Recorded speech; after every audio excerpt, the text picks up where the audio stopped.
Bonjour tout le monde, ravi de vous retrouver pour cette deuxième journée de Ligue 1 avec une nouvelle rubrique. Ça vient de sortir, le trèfle à 4 feuilles, c'est-à-dire les 4 éléments qu'il faut retenir de la journée. Alors tout d'abord, Paris, on avait peut-être un peu des doutes après le match contre Bastia, c'est costaud. Cavani, c'est un mystère. L'OM est à la dérive et Toulouse et Nice sont séduisants. Voilà pour le trèfle à 4 feuilles. Plus dans le détail, Paris, bon, certes, c'était contre Metz, mais a réalisé de très très bonnes choses en première mi-temps. On sent qu'il y a, comme on s'y attendait, un potentiel énorme. Le mystère Cavani, il a 5 occasions nettes, des face-à-face contre le gardien, il rate chaque fois. Bon, alors Ibra n'est plus là, qu'est-ce qu'on va faire? On verra bien.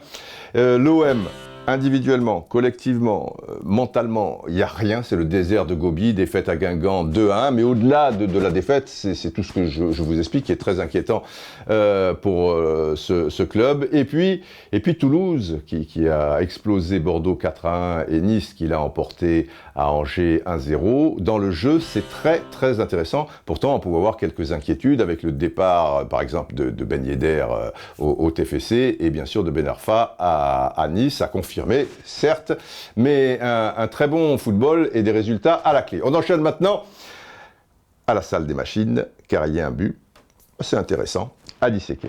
Le but en question est niçois à Angers. Voici les attaquants de Nice, Pléa, Esric et Seri, et puis les croix, vous voyez, ce sont les défenseurs d'Angers. Donc le ballon est ici.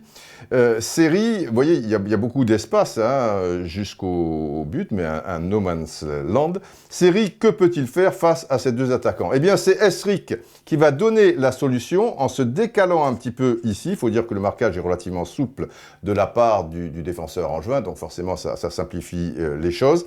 Et Seri va prendre appui sur Esric, qui lui donne directement dans le no man's land, dans l'intervalle, Esric va se positionner ici, mais surtout, Seri est arrivé ici, et Pléa, car ce joueur n'est pas très attentif, va vite partir ici, le gardien qui sort, du bout du pied, Seri, pour Pléa, qui marque dans le but vide.